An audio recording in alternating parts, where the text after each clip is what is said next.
Okay, Rosemary, over to you. Right, thank you very much. Thank you, and thank you for coming out on this gorgeous day. And it just struck me actually when I came in that for all I know, Olga would have played here at some point over the years, because we played in many community centres. I'm going to start because there have been requests for a couple of over tracks, so I'll just start with those. And the requests are for One Day I'm Going to Kill a Man in Self-Defense. So we'll start with, and the other was the Granny song. So, okay. So let's see. Okay, here we go. One day I'm gonna kill a man in self-defense. One day I'm gonna kill a man. I know you say it makes no sense, but I've been beaten and dragged by my hair because I dared to answer back. And every time you beat a woman, you beat me, you hurt me with your porno shows that feed your sickness. How many wives and mothers are afraid to be what they want? You're bigger, you're rulers with boys are past the porno shows. Men leave their rape their wives, live through that prick and tell me I'm sick if I don't conform to their power norm. And every time you rape a woman, you rape me, you hurt me. Every time you reach and touch me in passing, you violate my being. You rape my time, you rape my space, you rape the air I breathe. You try to rape my mind and soul. And every time you rape my sister, you rape me, you hurt me.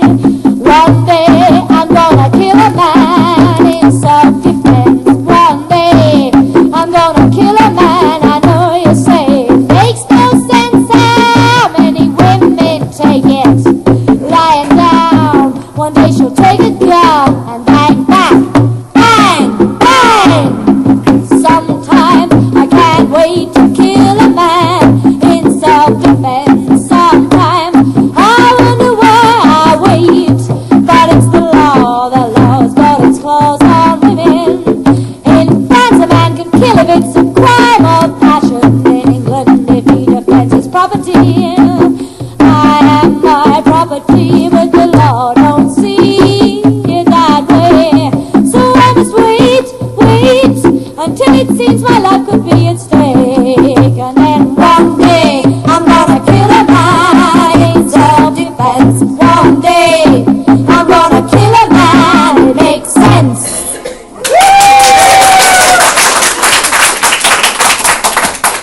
Right, the other request was for the Granny song.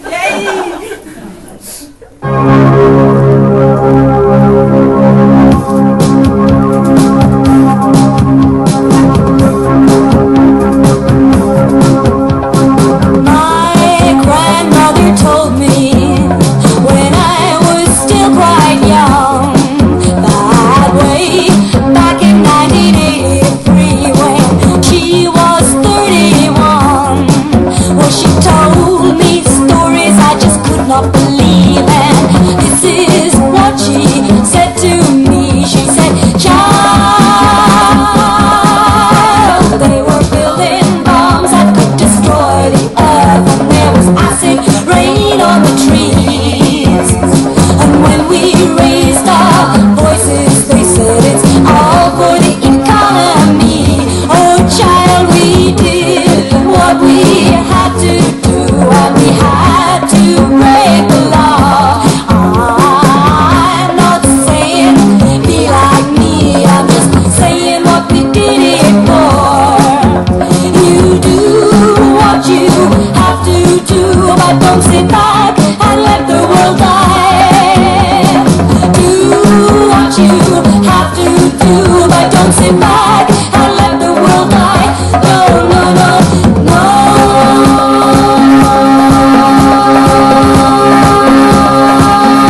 Thank you. I'll switch this off now. God, brings back memories, eh? Yeah.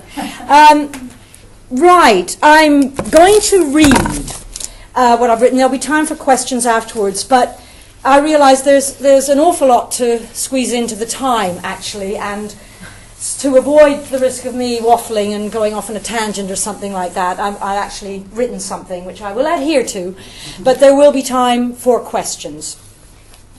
So I will start more or less at the beginning. Jean, and it's I wouldn't say it's exactly a warts and all version, but you know, it wasn't all smooth sailing, so I will include some of that by any means. So, Jean Runnels and I worked together from 1976 to 1989, 13 years. We started out calling ourselves the Dykier Than Sky High Forever Band. Then the Lupin Sisters, and then Ova. As the Lupin Sisters, we decided in 1977 to expand and play with other women musicians. This period lasted less than a year. I think we numbered 6 at one point, and it was one of these musicians, Sally Bautista, who came up with the name Ova. Musical differences and managing such a large number of women led to numbers reducing more or less one by one. John, as Sally and I continued as a trio for a few more months, keeping the name Ova. The three of us set off in a Morris Traveller and played gigs in France and Italy. After that, Jana and I continued as a duo, focusing on writing songs which could incorporate some improvisation. So from 1978, Ova comprised Jana and me. With hindsight, I think Ova's achievements were phenomenal. And I'm not on an ego trip. I say this as someone who is looking back at the past, which in some ways was very problematic for me personally. When Ova finally folded, I was burnt out and walked away from Ova, the Ova Music Studio, and my life in the London lesbian scene, not looking back. I burned bridges, and John and I have not spoken or seen each other since 1992. And I have nothing to do with once was the Ova Music Studio. 20 years after Ova finished, when Frankie Green, who was part of Jam Today, she set up the online Women's Liberation Music Archive. So 20 years after Ova finished, Frankie approached me to contribute material to the archive. And I was very wary initially. I was not sure I wanted to revisit this part of my life.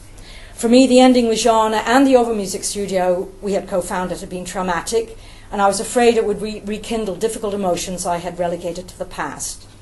I pulled out our old vinyl with trepidation, and when I read the song titles, I didn't recognize half of them and didn't have a clue anymore what they sounded like. I had to really psych myself up to listen to them again, and when I did, I thought, wow, we were pretty darn good. Yeah.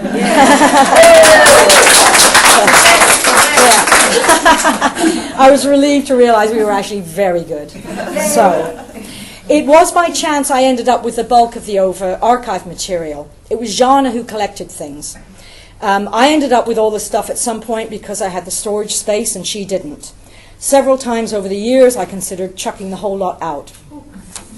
So when I say we were phenomenal, it comes from a place of looking back at seeing two young, radical, lesbian, feminist musicians surviving for 13 years, touring internationally, writing and producing 4 full-length albums, and setting up a women's recording studio and music resource in London. In this way, we were phenomenal. No other group or individual in the lesbian music scene lasted as long or achieved as much. That is not to say we were more important, just that we somehow managed to produce more than anyone else, and this was due to a variety and mixture of elements. One was our absolute obsession with, devotion to, and passion for music. We lived, ate, slept it. The squatting and short-life housing culture in the 1970s made this possible, as we could rehearse in our own homes. We signed on initially, and sometimes did office temping work. We could devote nearly all our time to making music. We didn't have to worry about rent, and even not paying bills either, due to some creative engineering. Some of you might remember. It was a magic time in many ways. Another and major factor was securing a grant from the Greater London Council in 1983 to set up our women's recording studio and music resource, which we named the Ova Music Studio. We were lucky with the timing. The GLC had decided to fund more music projects and fewer theatre projects. After a year of looking for suitable premises, we based the studio at the Highgate Newtown Community Centre in Archway. We were able to employ 4 women, me, Shauna, an administrator, Jenny Gibbs, and a sound engineer, Livy Elliott. Before the funding, our sound engineers had been Chess Black and then Viv Acius, who had toured Germany with us. Viv stopped working with us because she wanted to focus more on her own music and performances. Livy was the sister of a friend of mine who came to see us play and said she'd be interested in learning sound engineering. When she finally left the Over Music Studio a few years later, it was to set up her own recording studio in Brixton, Studio 9. She recorded our last album there in 1988, Who Gave Birth to the Universe, free, as a thank you for starting her on her sound engineering path. Our salaries were abysmal, but they were a salary. I don't know whether we would have been able to continue without this. We had produced 2 full-length albums already, toured Germany and the US, but I doubt we could have kept up the momentum without the financial support of the GLC. Thatcher abolished this GLC a couple of years later, and Greater London Arts and Camden Council took over the funding for the studio. So, how did it all begin? In 1976, Jana, then called Jane, she changed her name to Jana in 1977, was living and working in Paris as a bilingual secretary for a literary agent. She was also a serious busker and had had 2 different recording contracts in France. I was squatting in London and picking up the pieces after a nervous breakdown, for which I had received excellent radical psychiatric treatment. Just going to have a drink of water.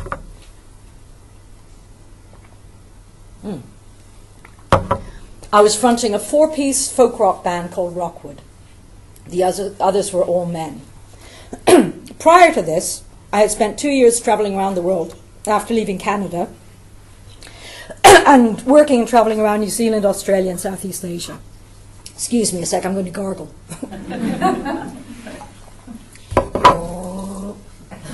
Sorry about that. It's just hot. Okay. One more. Any questions so far? We could sing a little song. Okay. Okay. Oh, it's not Rosemary. In 1976, Jana was visiting a friend in a hippie community who lived in a row of terraced squats not far from my squat in Kentish Town. We were introduced to each other by a friend of mine living there who thought I'd like to meet another woman singer-songwriter. I had spent a number of years struggling with my sexuality and had at last reached the point where I could admit to myself I might be bisexual. Jana was openly calling herself bisexual at that time, and we fell in love. We started playing music together, and we loved harmonizing, mostly other people's songs. As well as guitars, Jana also played the flute, and I played a little violin. We were not political in the slightest, and wouldn't even have called ourselves feminists. Jana moved back to England. We took the offer of a flat in a house in the row of the hippie community, squats, where we'd met.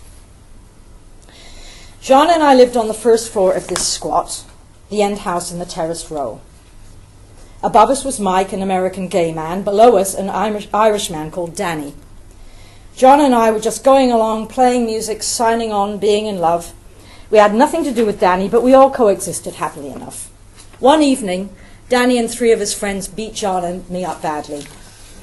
Grudgingly, the hippies agreed to let John and me stay in one of their houses for the night, after verbally laying into us. This was when the English left felt hugely guilty about Ireland, and they said we got what we deserved because we were English. And I was pretty rich, given I'd grown up in Canada. Jana and I had nowhere to go. Jamie Hall, a gay violin player we had befriended, invited us to stay in his gay male community in Railton Road in Brixton, the front line, which we did for the next 3 months in the summer of 1976. What number? I can't remember.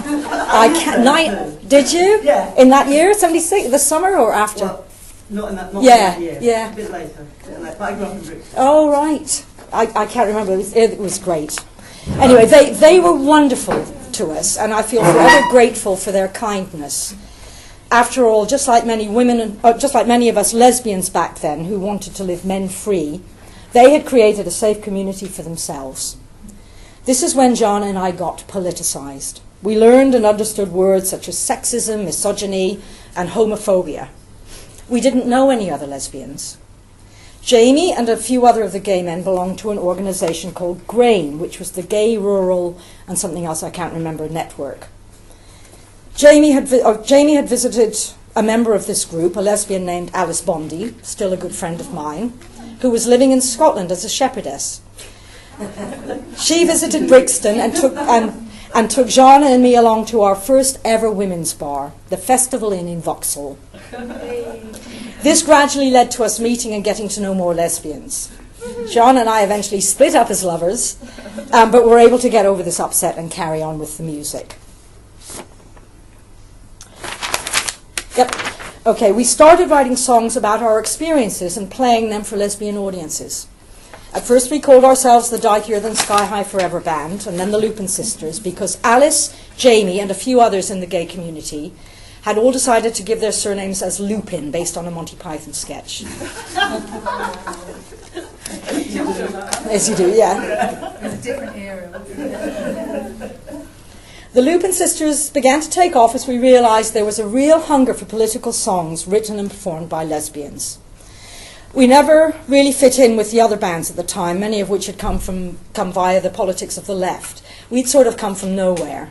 I had only been in the country a few years, and Jana had spent several years out of the country in Paris.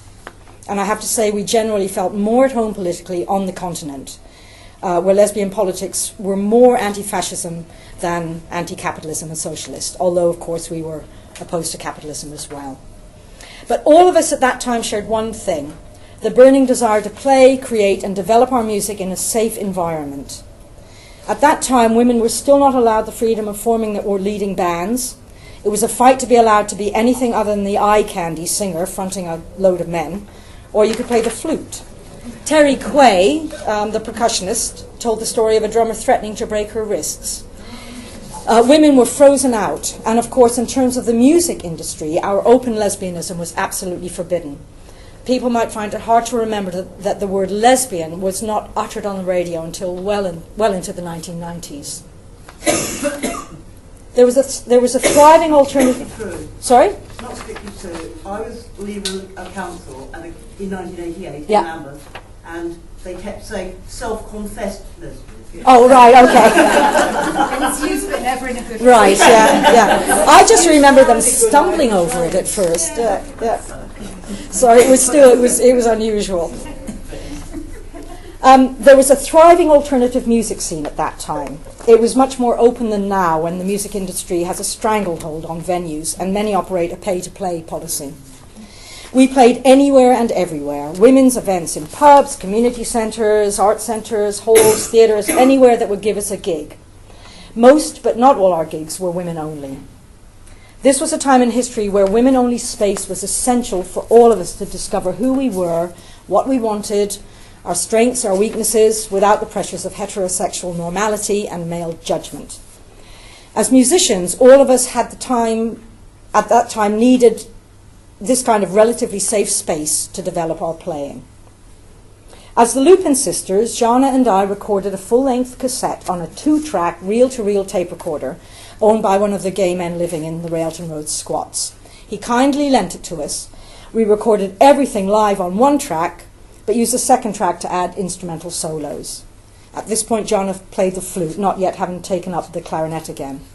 We mixed down the 2 tracks onto Jana's brother's cassette deck, one by one, in real time. We got friends to design the cassette inlays, again, one by one, hand-painted, different designs, and we sold these at gigs. This is the only one left that I've got. A tape I think is probably perished by now, but and we called it Women Everywhere, This Is For You. They were wonderful. I don't know what's happened to them. They're lovely little works of art, actually. Okay, a bit more water.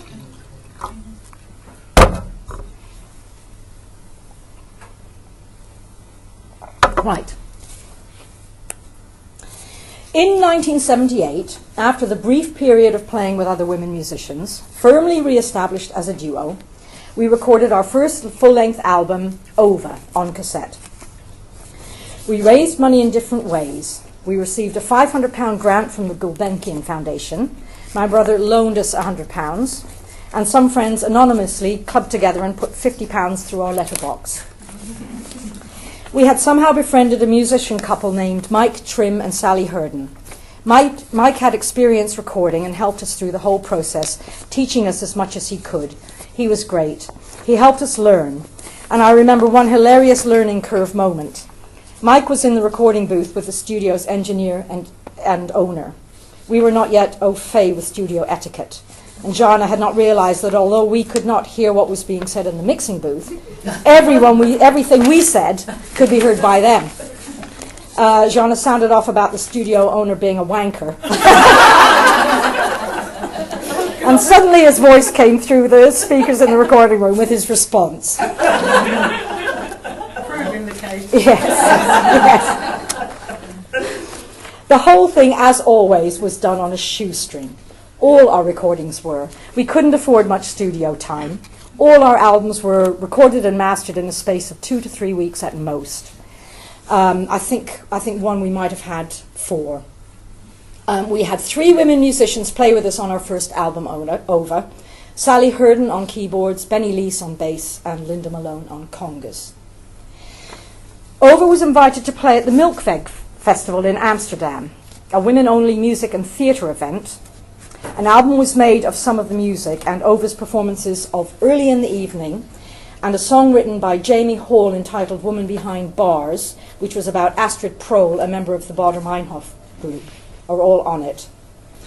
We were seen at the Milkveg by a German woman called Agnes Lou, who ran Troubadour, a business which distributed women's music across West Germany, as it was then, and other European countries. She had a large range of American lesbian music, but also supplied a lot of women's world music, old blues singers, women classical musicians, and more. She had a large international catalogue. Agnes offered to organise a German tour for us. So off we went. Moira Stewart, who lived in the same squat as me, Castle Road, Kentish Town, where Over rehearsed pretty well day and night, liaised with Agnes and also travelled with us as roadie for part of the tour. We hired a VW combi bus from the brother of a member of Clapperclaw, a women's cabaret group.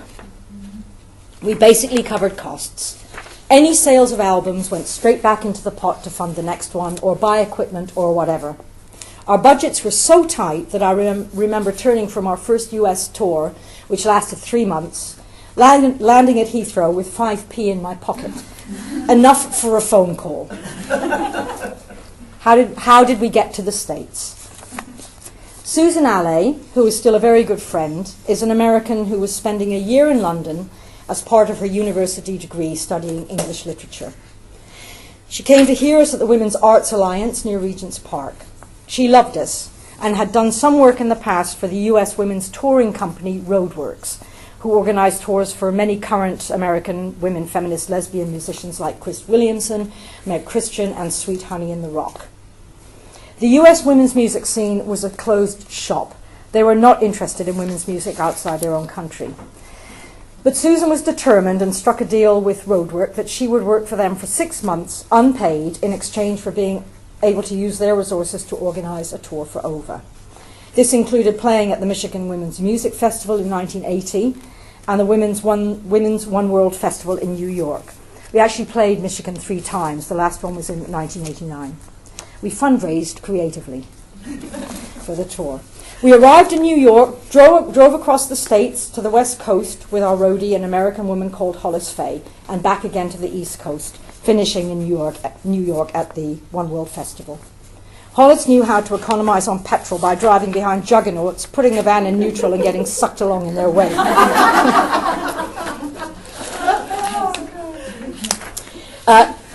Naturally, the van broke down once, and whatever contingency money we had allowed in the budget was used up for plane tickets to the next gig while the van was repaired. But everywhere we toured, in Europe, Scandinavia, and the US, women were absolutely wonderful to us. We never stayed in hotels. Women always put us up and fed us. We met some wonderful women and made some lasting friendships. And of course, we had quite a few adventures. We toured West Germany every year.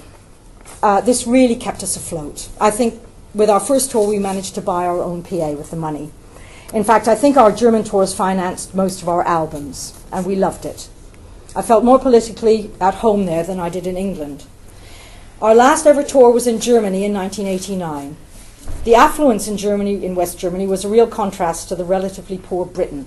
And I did sometimes think it ironic that the country who lost the war was so much richer than the one who'd won. We played to audiences of up to 2,000. And I'd like to share a comment by a German friend recently who saw us many times when we played there. She pointed out there was no trickery, no special lighting effects. We just came on and were like an electric jolt. We had a chemistry which was electric, and the audiences loved it. The stage was lit, and that was it. The rest was just us and our music, our sound. Jana and I both played acoustic and electric 6 and 12 strings guitars.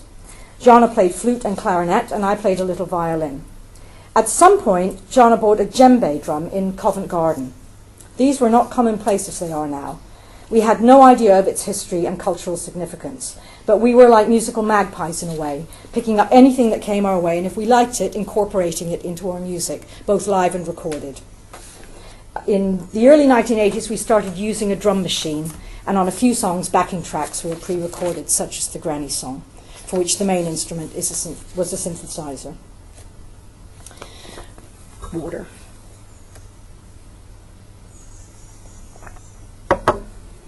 Jana and I were very committed to the feminist beliefs of autonomy and empowerment.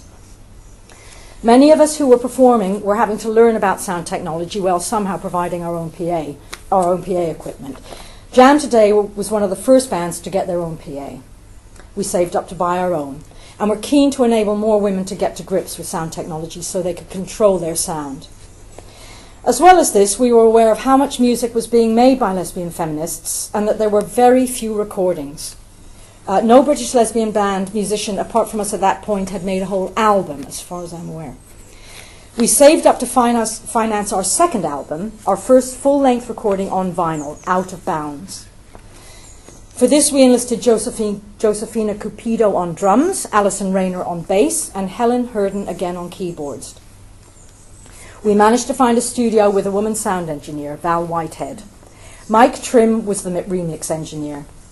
We used various friends and or lovers as backing singers. As much as possible, we used women's enterprises to complete our recording projects. Photography, typography by women, typesetting by Dark Moon, insert printing by Women in Print. Alison Rayner asked whether we would like to use the Stroppy Cow recording label, which Jam Today had started. I say label, but it was not a business label. It was more a statement of solidarity, to try and raise the profile of women musicians by having a common moniker. They had chosen the name because a woman sound engineer they had used had been called a stroppy cow by a male recording engineer. John and I then labelled this and our future recordings with the stroppy cow symbol. We got distribution for Out of Bounds and all our recordings with in the UK with WRPM, Women's Revolutions Per Minute, the distributor of women's music owned and run by Carolyn Hutton. Agnes Liu with Troubadour distributed us in West Germany, and Lady Slipper distributed us in the US. We sold several thousand copies of each album on vinyl and cassette, and all the sales monies went back into the pot to fund future recordings. We kept our recordings separate from the Over Music Studio. So, the Over Music Studio. So, with the vision of helping more women recording their music and learn about sound technology, we applied successfully to the GLC for funding to set up the Over Music Studio in 1983. To fulfill the requirements of the grant, we had to offer more variety, and Jana and I worked out what other skills we could use. Jana, with her extraordinary vocal abilities, started running singing workshops. I had always liked and played percussion, so offered percussion workshops. Livy Elliott, our sound engineer by then, offered sound engineering workshops using the 8-track mixing desk we used for our gigs. Jana and I started providing tea dances in community centres and homes for older people. We had what seemed like an impossible target to fulfill in the first 6 months. I can't remember how many workshops we were supposed to provide to fulfill our funding requirements, but it was dozens, if not over 100.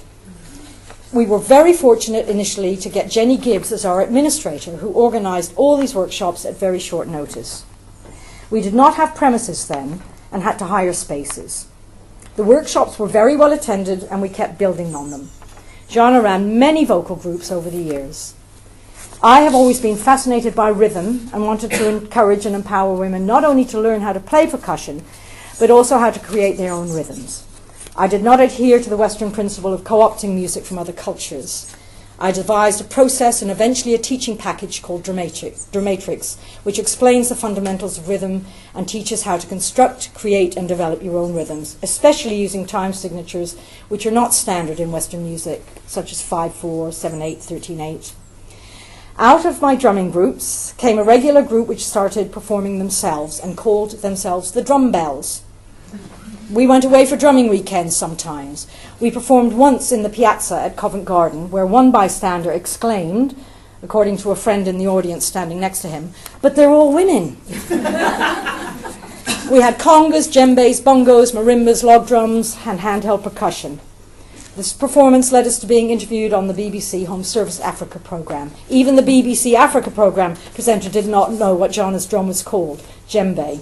She had been using it for several months before we learned its name. We became sensitive to the cultural appropriation of instruments and took pains to explain the origin and musical cultural role of each percussion instrument. Ova did this on our album inserts as well.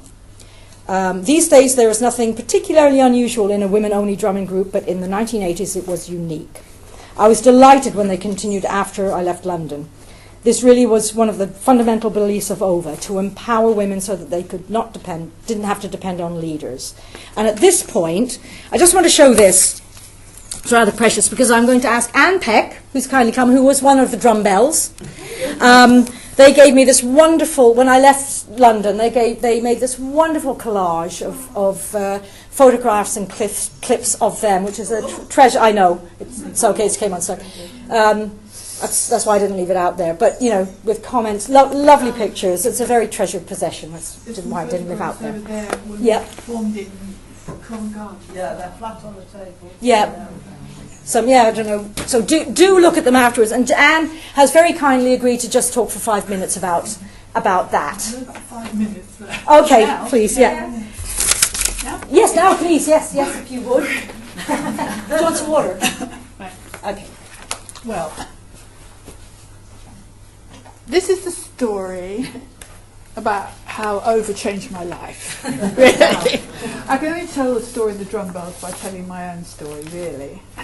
And I think it probably reflects in many of the other drum bells at the time as well. We all got so much from that group. We have Dilith here as well. Yeah, Dilith's over there. Ova organised a workshop near where I lived. I didn't know Ova, I didn't know, I was very unconfident about it. I loved music, I loved world music, I loved jazz, but this was in my own kind of neighbourhood, so I went along. And it was quite an amazing experience. I don't think I've ever told you this, but you brought some other musicians in to help with that particular workshop. And the people were on drums, and I was on a cowbell with one of the musicians that you brought along. And it was very strange because what happened was that she started doing a call and response. She was playing rhythm and then I was copying it, she was playing. And then suddenly I could hear, all I could see was this bubble of the two of us. Couldn't hear, everybody else on the drums were in the distance. And it was just us two, and it was quite a most amazing experience, and it kind of set the pattern really for going forward, and it was quite amazing. And I loved the sounds of the different instruments, the different percussion instruments, because everyone's got a sound and everyone's got a note, and then the combination of that with the rhythms was really, fantastic. And I think also what other things about group drumming and percussion, they have when you're drumming in a group, you have to listen to what everybody else is doing, and that is good because that helps you to do that when you're not in the drumming group. You know what I mean? If you're listening to music or if you're talking in a group, it helps you to learn to listen. It's quite a, it's a really good way of training, in life, really. You know what I mean? And it's sort of like working together. That sort of give and take was really, fascinating and sort of like a metaphor for life, really. And the other thing, which is quite interesting, I learned drumming and percussion probably more than any other kind of musical instrument is very male oriented, and so after when I got sort of the confidence of playing in the drumming group, I thought, oh, I'm going to do some other drumming. So I went to a Ghanaian drumming group, and because I was an older woman, and so I was old then and I'm older now. There was a mixed group. There were men and women, and then me as an older woman. All the others were younger. So the men got attention, the women got attention, and I was ignored. And I very, very hardly ever had a chance to play on the drums. So I played on my. So I was desperate to learn, but I just played on my thighs. But it made me more determined. I'm not saying that was a general. That was my first experience after. So it was a big shock. I'm not saying that other other courses that I went on were as like that or as bad as that. But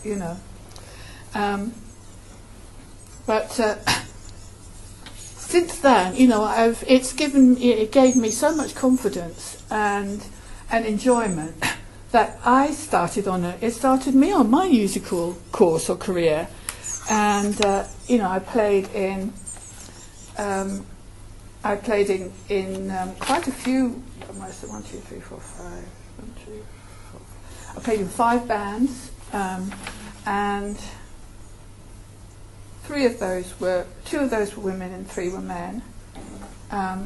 And the women's ones were the most enjoyable. We were kind of like family, really. We used to travel around, and doing festivals, and went to Holland a few times with one of them. But it was quite amazing. And I also played in 2 percussion groups as well.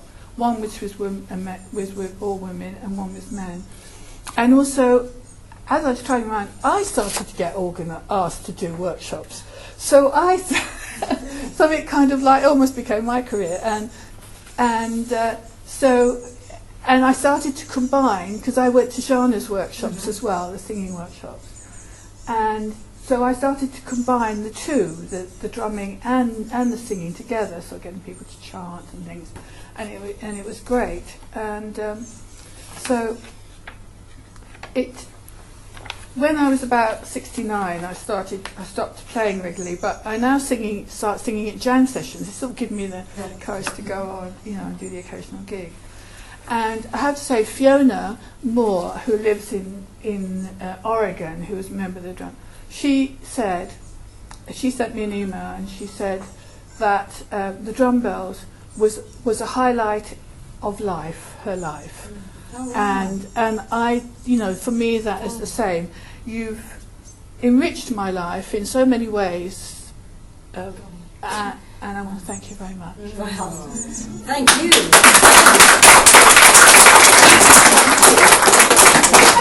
Thank you, Anne. And I have to say the drum bells enriched my life as well. It was. We went on for years, didn't we? It was great. Yeah. But thank you for that. Right, getting through it, you'll be relieved to know. Are we okay for time? Yeah, good. But thank you. And you made a CD, didn't you, as well? You gave me one called The Wild Rosemaries. You made a CD, didn't you, afterwards, after I'd gone? 2 bands. Yeah. I mean, the drum bells did. Yeah. Oh, the drum bells? Yeah. But you've made CDs. I looked, I couldn't find it. Oh, I've still got a copy. Yeah. Thank you. Okay, so from 1983 to 1989, we performed, toured, recorded, and ran the studio and workshops. We still played anywhere and everywhere, but for some of our more high-profile performances, we're at the Purcell Rooms at South Bank, the Shore Theatre, and the Donmore Warehouse. At one point, we were the live music backing at the Tricycle Theatre for the women's theatre group, The Cunning Stunts. We wrote music for a short animated film called Circus, but created by Anne Barefoot. We worked extremely hard. But I would say that in 1988, Jonna was losing interest. She had started to record more New Age style music, and our musical directions were beginning to diverge. As I mentioned before, I was burned out. My personal life was also a mess, and I decided to move on and do something which nourished me, undertake a music degree majoring in composition at Dartington College of Arts in Devon. Out of a sense of responsibility, I stayed on the management committee for the studio. Other members of the management committee included Anne, former workshop users, and Livy Elliott, our former sound engineer. However, the two women who were now at the helm made it clear they didn't want me or anyone else involved. They became hostile and, among other things, accused me of imposing my ego. Imposing my ego. Anyway, they basically wanted it to themselves. The last straw for me was when they decided to have an official launch for the studio, totally ignoring its hitherto 5-year existence. Others on the management committee had also had enough abuse and decided to resign, and so I followed suit. I think this shocked the two women who had taken over, as I think they believed because it was my baby, I'd never let go. I still think their behaviour was out of order, but I did let go. I'd had enough of the terrible way lesbian feminists could treat each other, and I removed myself from the London lesbian scene. What grated, however...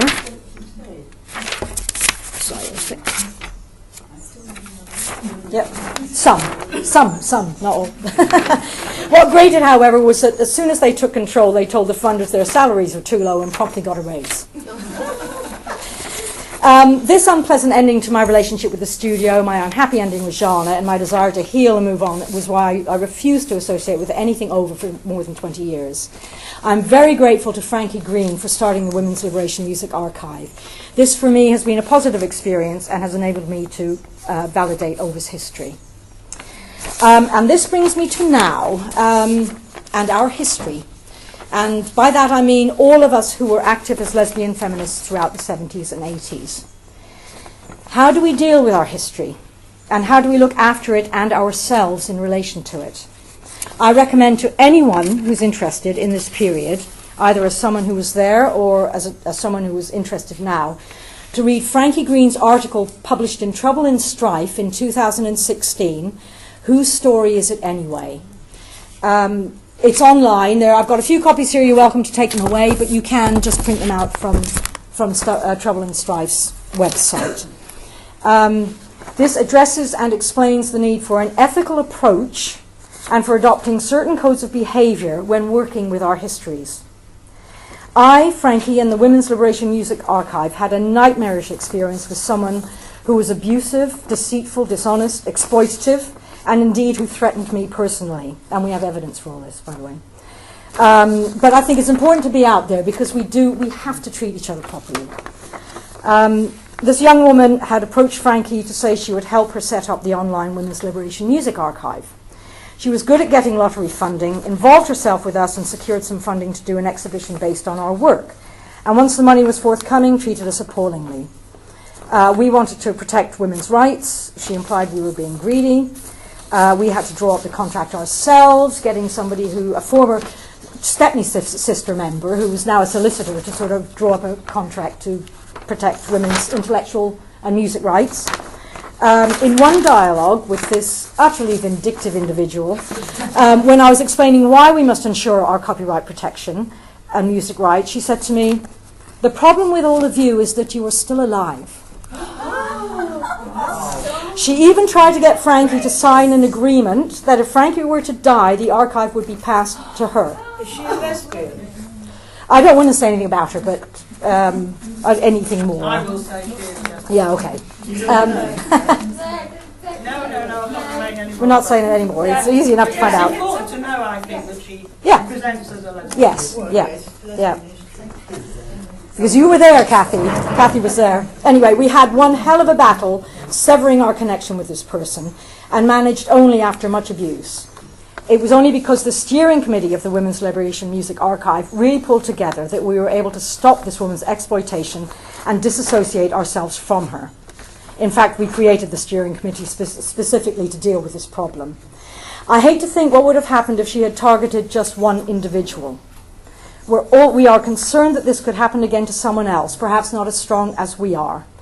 And there was a comment, I have to put my glasses onto this. We're not the only ones that this has happened to. This was online. Someone had responded to Frankie's article, which is it's very clear. It's, you know, she doesn't use words like vindictive like I do.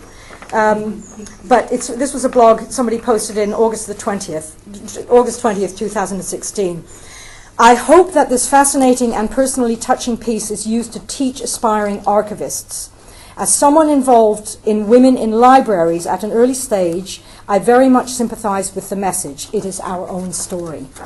So I think, you know, we're not the only ones that have come to grief over our histories. And also, I have to say, the woman who was so rude, abusive, and exploitative is herself a trustee of the Feminist Archives South and North, and could easily approach another unwitting relic from the past with flattery and a professed interest, seem perfectly credible and plausible, only to do the same again. I mean, anybody could. You know, we have no protection. Anyone could. This is why I really recommend reading Frankie's article. We must have an ethical approach and adopt certain codes of behaviour. No one else will defend us. As the Women's Liberation Music Archive, I've put it over there, we encourage research. We want research done. We put our work in the public domain. For example, there's that book there, Breaking Down the Walls of Heartache, about the history of gay and lesbian music. We're in that. But in the instance I've described, we really had to fight to protect our own history. Unfortunately, for some people who would wish to exploit us and our own history, we are very much alive and kicking. And although people may draw on our work for research, perhaps even analyse it, we can still speak for ourselves and should at least be consulted. Unlike in this instance, when they drew on the Women's Liberation Music Archive for a book she wrote, without asking us, consulting us, or even letting us know about it. It was a little like the exhibition she staged, where none of us was invited to the opening. So do read this article. This woman's behaviour was outrageous, disgraceful, and we in our autumn years should never have had to experience anything like this. And we sincerely hope we can help raise awareness so no one else has to go through what we did. But to end on a positive note, I feel extremely fortunate to have had those years with OVA. We managed as young lesbian musicians to define ourselves, our music, our appearance. We wrote, played, and performed in complete control of ourselves and our music. Not many musicians even now can say that. We were vehemently opposed to the music industry, which meant we were constantly broke, but it also meant we were 100% independent. It enabled me to pursue a life as a professional musician, and although some of the memories are bittersweet, I am now, many years later, when I try to make sense of all this, very proud of the achievements of what I sometimes feel were two unstable, extraordinarily creative misfits whom the fates conspired to keep together for 13 years. Thank you. Thank you very much. So, any questions? Brave and courageous and strong and wonderful. Thank you. Thank you very much. For this or to It's up to you. I don't mind. That's up to you, Monica. Do you mind if his questions are recorded? no, everyone happy with Okay. that? Yeah. So, I've got a question. Okay.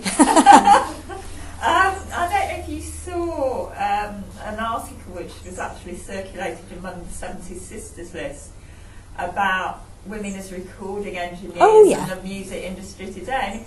To me, it just seemed just as bad as ever from what she was Yep. saying in that article. Yeah. And I mean, you were saying how things have got better, but I'm not sure from that article that things have got better. What's your view of that? They've got, I would say they're a little better. Yeah. But one thing I've noticed that I think is interesting is that in terms of the music industry, wherever the real power is, that's where the women aren't. Mm-hmm. You know, we fought to be able to play drums and electric guitar. What then happened? The music shifted to disco and synthesized music and sequencers. Women start getting their hands on that.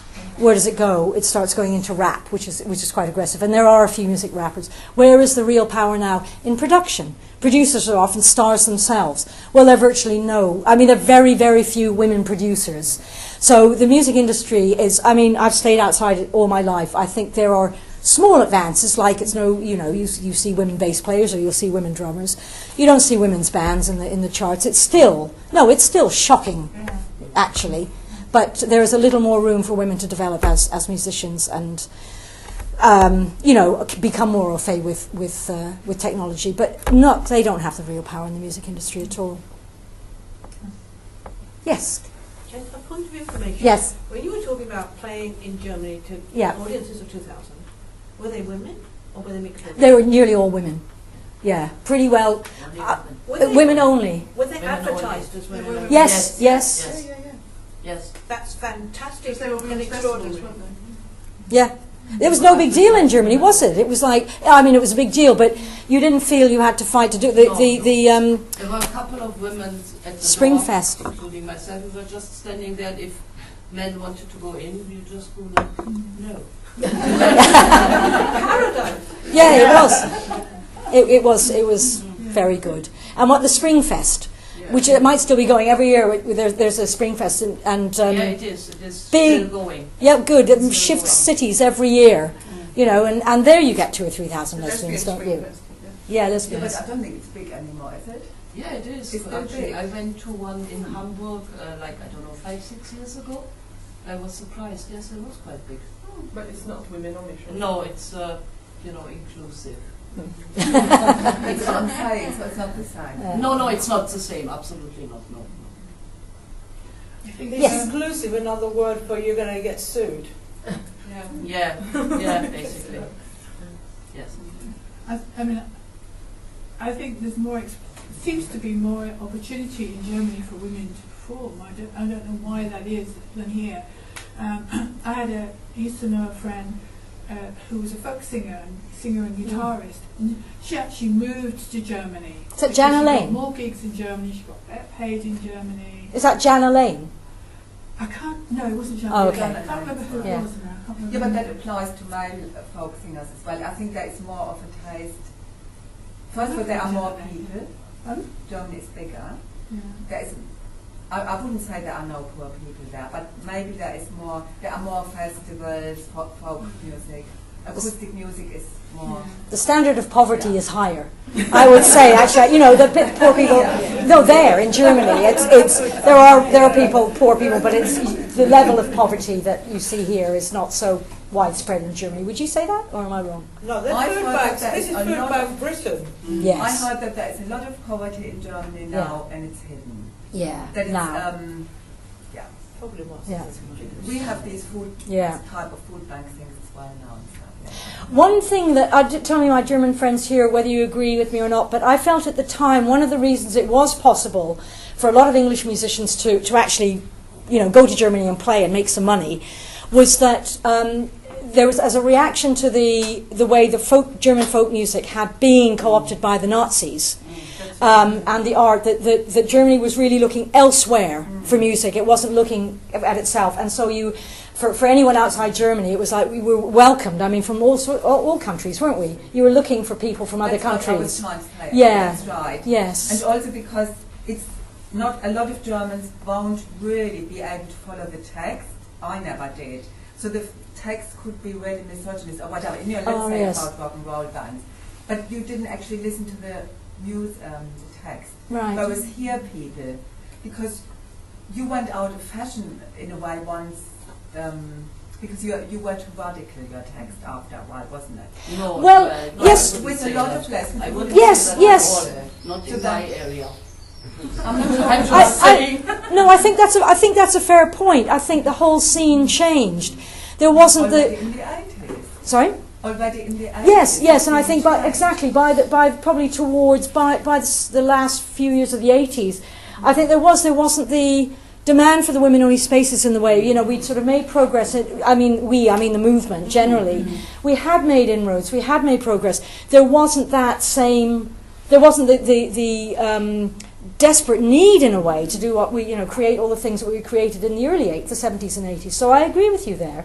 It just, in that sense, it sort of yeah, the demand definitely fell off. It did, generally. Yeah. I think Dave raised me that it wasn't that there wasn't the need. It is that what happened became that there were the sex wars. Young lesbians were aligning themselves with gay men rather than with the women's liberation and feminist movement, and queer already in the 80s, from the mid 1980s onwards, and that was what was happening. So that in itself, certainly for lesbian audiences, changed. Yes, it did. Yeah. Can I just make a point? It's exactly the same as what happened to women's writing.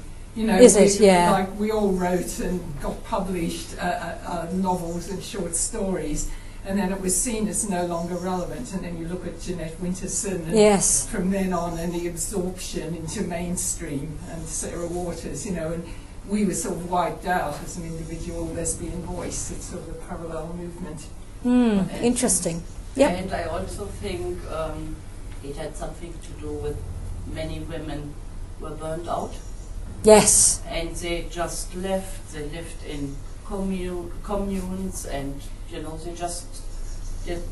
just didn't have any more energy left through all those years fighting. I think also because women didn't actually have any money, it was left to the ones that were sort of running little small businesses here and there to pick up on what was really going on in the lesbian movement in the 80s, when they allied themselves to the Gay Liberation Front and all the paedophilia, alternate sexualities that were going on. It was up to a few women to actually open their, Beatrix Campbell did open her mouth and say, hang on, you don't represent the women's movement. They were saying, we are feminists representing the women's movement and the Gay Liberation Front all in one. And what they were doing, they were being pro-paedophile because they were allying themselves with their male friends. That's what was going on, and there was very few women around that could actually pick up on this and say something. Yes, Apart from Sheila, she's written loads of books. Yes. When you moved out of London, how did you survive? I had a student grant. It was not financially, emotionally, strategically, and sexuality. Well, I had always intended, I thought I was just going to go and do a degree and live in Devon. So I had that focus immediately, and it was fantastic. I went straight into something that I could totally absorb myself in, and just didn't have to think about a lot else. I was just totally focused on that, doing that music degree. So that was, and I was living on a farm in the middle of nowhere in Devon. So I healed. I had good air. I'd always intended to come back to London because I co-owned a flat. And I thought I'll do 3 years in Devon and then move back to London. And then at the end of the 3 years, I realised I felt so much better out of London. I didn't need to be in London anymore. I wasn't associated with the studio. I was still doing a lot of drumming workshops in Germany. I didn't need to be based in London to do that.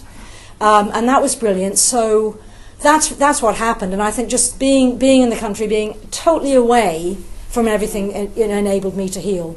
And like I say, I had that focus. I was still doing, I felt it was John and I, were very creative. We were doing a lot of music, but we were also, with the studio, we were giving out a lot, and creating all that. And I just had 3 years where I didn't have to think of anyone else but myself. So, in terms of music. So that's how. Does that answer your question? Yeah, good, yeah. Can you see a chance of coming back to perform in London? Yeah, sure. It's interesting what you say about, over going out of fashion, and the way, and what others of you were saying about the times changing, because, there were other reasons as well, but my songwriting sort of dried up overnight. And there weren't the same things to write about anymore. I didn't have that passion anymore. I also didn't have the confidence to be a solo performer. I didn't like playing on my own. And so I'll try and be brief. Anyway, after doing a variety of different things, I've always kept performing, but in different bands or in different roles and duos. I'm just beginning to, again, start, and also I feel I've finally reached my voice. I always felt frustrated with my voice, and I feel that I've actually now beginning to get the voice I thought might always be there, but I feel more confident with my voice. And yes, I'm beginning to, and I wrote a political song recently, which I thought I might play at the end, if you like, after questions. Yep, yeah, Kathy, go ahead. What about just saying about some of your children's stuff you've done more recently? You mean the nonsense poetry or the children's songs? Yeah. Oh yes, I will. Well, they're just. I do have a website. And a card, and I do have a couple of things, if anyone's interested. The albums are precious. I've got about 2 that I can sell, the over stuff. The cassettes, I cannot guarantee the quality of the cassette anymore, actually, because cassettes do perish. But I've got some of my own stuff, if you're interested, as you asked Kathy. Nonsense poetry that I've done.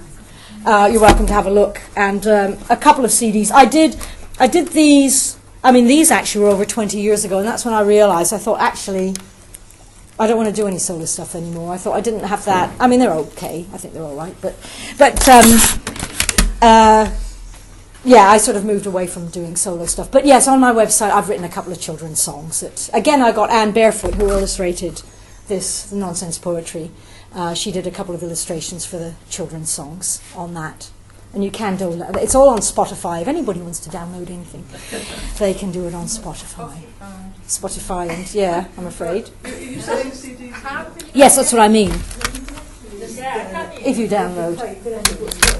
So your new political song? Yeah, new political. Yes, go ahead. Oh, yeah. Sorry. So those CDs, they your solo. These are my solo ones. The over ones are there for sale. I don't. You know, vinyl, I didn't think vinyl was ever going to come back, and I kept a few, but we don't have many. So, and you might not want. They're on there again. They're on the Women's Liberation Music Archive website, so you can hear all the over stuff. The only one I didn't put on there is this Lupin Sisters because, well, the quality wasn't that good for one thing, and it really is more of an archival thing. Yep.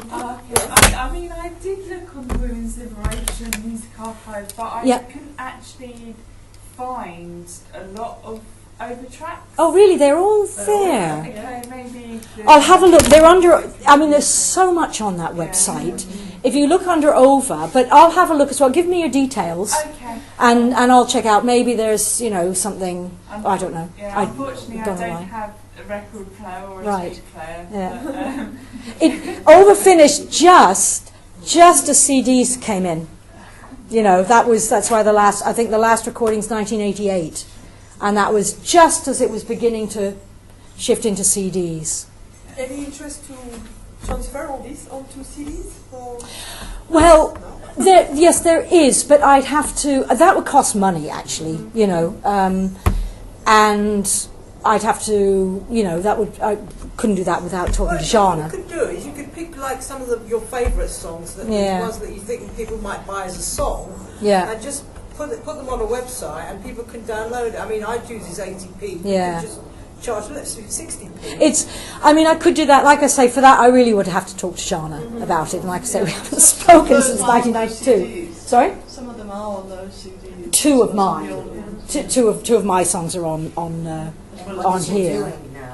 Jana, I'm not sure. She was doing. I don't know. Last I heard, she's in Glastonbury. She did go very new age, all Goddessy and all that kind of stuff. I think she still runs, and she's recorded a lot actually. Look her up.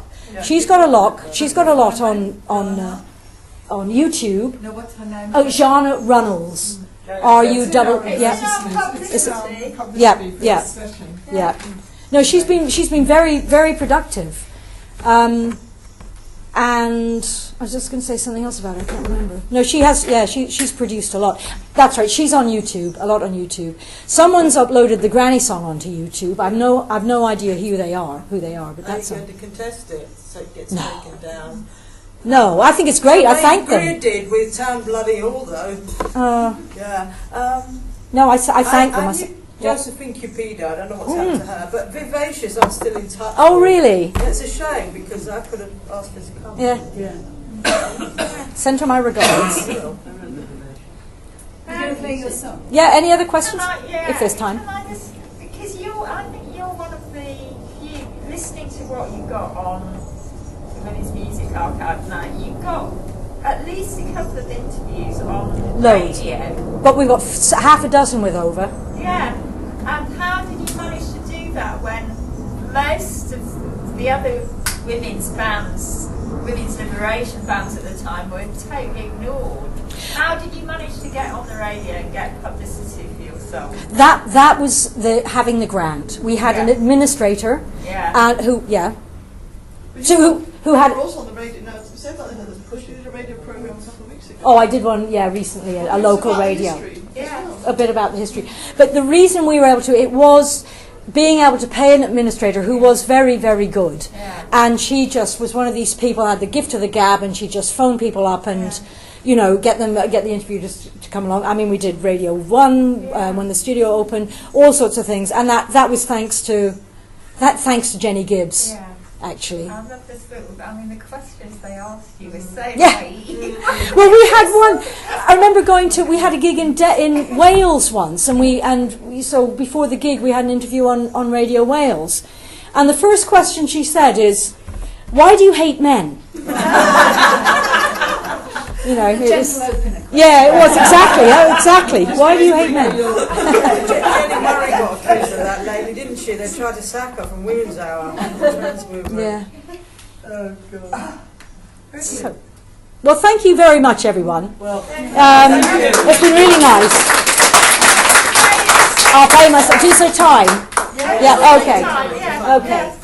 So it is my first political song for a long time, and it was inspired by recent events, and it's sort of in the style of an English folk song, and it's called "Tea with the Devil Down in Old English Lane." As I went walking down an old English lane in the spring, when the flowers shine like little flames, bison daffodils, primrose in a meadow of green, sat a man in his summer suit taking his tea. I was alone, I thought I might have to fight. I prepared in case I had to take flight. But as I drew near, he seemed in a dream, and his laughing eyes twinkled while sipping his tea. I noticed a table where high tea was spread, strawberry jam on honeycomb bread. He asked, will you join me and share in my tea? He was calm and composed, and he put me at ease. I said, thank you, that's kind, I would like a drink. I've been walking for hours, it helps me think. I haven't seen you before. Are you visiting friends or just taking a place first before the day's end? He said, actually I've lived here for thousands of years, but I choose the moments when I appear. You see, I'm the devil, and I bide my time till it's right for me, he said, winking an eye. I'm really quite lazy, I manifest when I don't have to work hard to corrupt the weak men. They do my work for me when they turn a blind eye. Sometimes I feel guilty how little I try. I thought you'd all learn from history, but I needn't have worried. Oh, silly me. I thought Hitler and Stalin would make you wise. How the will of the people is just a disguise. It starts with the migrants, it's often the Jews. Blaming them is just an excuse for the failure of government and the fear in all men. Like a merry-go-round, it comes round again. I tell the smuggler of people, you've a family to feed, so there is no shame in a dead refugee. I tell politicians, when the children are dying, they are not yours, there is no need to cry. I have the ear of prime ministers, presidents too, they're all very willing what I give them to do.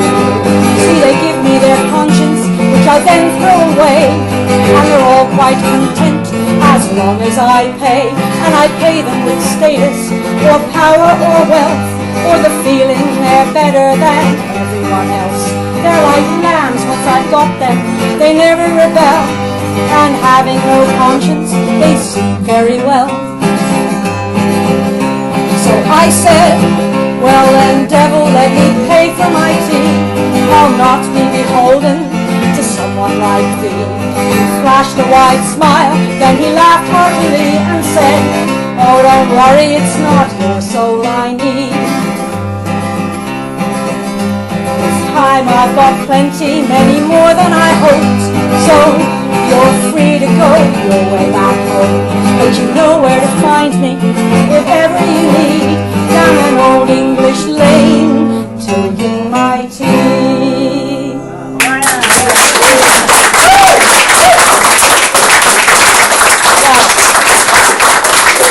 Thank you very much. Thank you very much indeed. And thank you for coming. And I feel like we should have a drumming workshop now. Thank you for coming. We used to go to the pub, but given the weather's nice, that we might all want to congregate in the park again and buy some alcohol from the shop, the Co-op shop on the, well, it's not Co-op, but whatever the shop is on Land Concrete Street, and go into whatever the park is. Brunswick Gardens. Yeah. It's certainly cheaper and cleaner than Yeah, going yeah, up dirty old Manor. yeah. Our dogs are allowed. What? Yes, they are. Can we Yes, just mention... they were in there today in the lunchtime. But do have a look at all the materials. Yeah.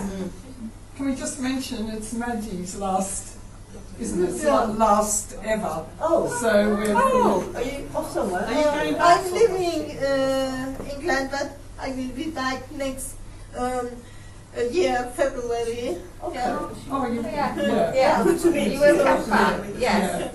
Yeah. Are you going back to Iran? I'm going to Iran. Wow.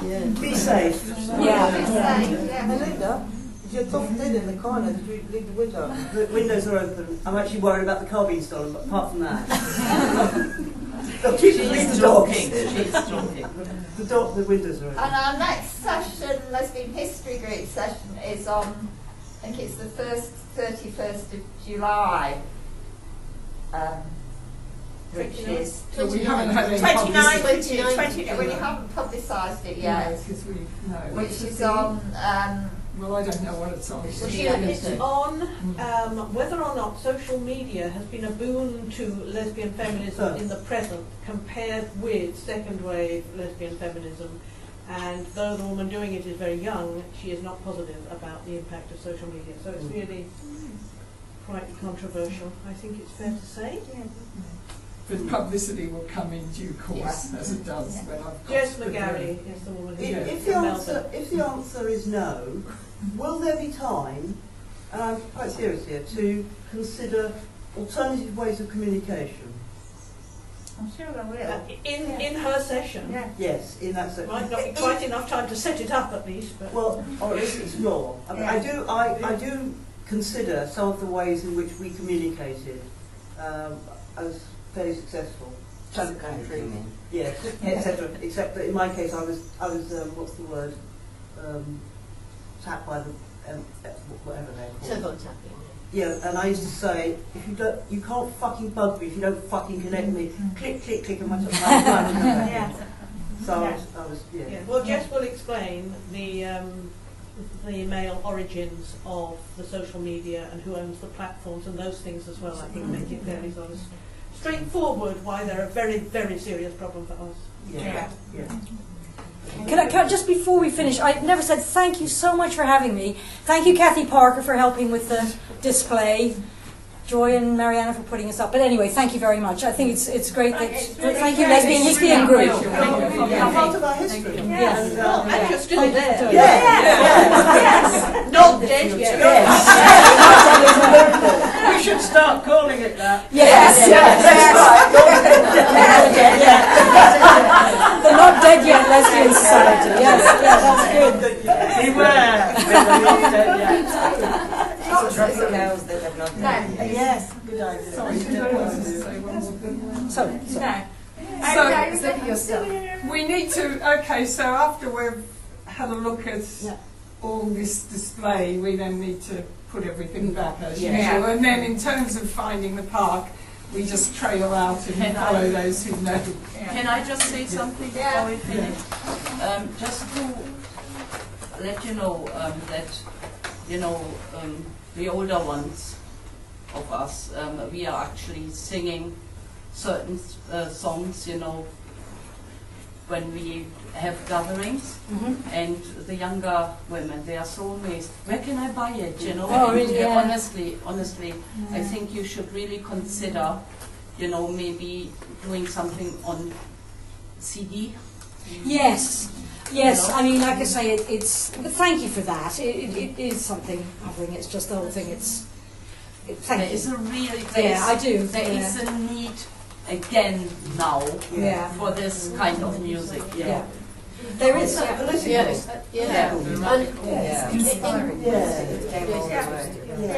went to a recent revival of Siren in Brighton. Oh, really? And they sang all their old favourites, all their old songs, and it was really distressing because they were so brilliant, and it took you right back to the days. It's emotionally disturbing to hear that stuff, to hear your stuff, to hear their stuff. But they're also they're starting to write political songs again. And they are booking up gigs and out there. So they say now they're on their 60s. and they've got to, they've decided the time's right. Something's actually happening. With the Blues Music Archive, with you, with Siren, something's going on. Absolutely. Siren did an album that was on Stropical as well. They used the Stropical name. Well, as long as they don't convert to transgender ideology like the Indigo Girls did with the Michigan Festival. They won't. They won't. But maybe it's possible to get a grant these days to digitalize all this music. And also I'm thinking the younger women who are so good with digital stuff. It must be possible to actually volunteer and get this really little money to pay the cost and digitalize these songs. Exactly, to capture them. Right. And some of us can contribute small bits of money to make it happen. Small bits of money, or the younger women could have somebody in their community. Yes, that's possible. That's possible as well. In fact, what I'd like to do is just not to hit you for money, but to get if you're interested in keeping, up to date with anything that, if I take this forward at all and stuff, I'll get a piece of paper if you can write your contact details around. That'd be great. I've also got to be contact. But also, I think the nice problem for Rosemary is that she needs to get in contact with Jana. I think the money should always be, if she doesn't get in contact with the other person, she can't do anything. But we also need some of the big parties where we can fundraise. We are really bereft of celebrations. Yes. That's what I was going to say. I think it's also I don't want to put this pressure on Rosemary, because I think it's down to us to create events. Not if you think of the last two radical feminists, we've had Ali B playing, we've had wonderful. So we can be doing it as well, because I think there's something about the live. And that will help to generate interest. So I think it's down to us as well to create. I think at the moment a lot of women are into activism, but they don't realise you can't have that activism without that women's culture. You've got to have the music and the community and everything else behind it. And there's just this sort of activism on its own, which is kind of weird. It's got to be in the songs, the messages have got to be everywhere. Absolutely. But I was listening to this song, Kill a Man, or I Will Kill a Man. I was thinking, my God, this is so radical even now. Can we say that? Are we allowed to say it? You know what I mean? It's within self-defense. It's really new stuff. It's not old. It has to be listened now. I mean, that wasn't a granny song. That just could have been written for the election. Change men to brown. It should be all over. That's why they're just Yes. It's only one. When they run the events. Yeah.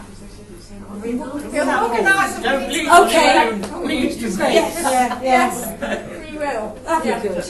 And keep using the word lesbian, because that's really important. Yes, it is. But would you be able to rock up doing the old songs? Well, again, as one, you know, I couldn't go as over. There's some that I could do, and it's not the same. I mean, you know, with the instrumentation and all that kind of stuff, in some ways I'd be a bit loath to do a kind of pale version of the original thing. There would be a few. I mean, Self-Defense has got that whole. You know, we were doing really intricate rhythms behind that. Anyway, possibly. Yeah. But you know, I'd have to really think about it and also make sure, like I say, it wasn't that it wasn't just a pale copy of the original thing. Yeah. Brilliant. Brilliant. Wow.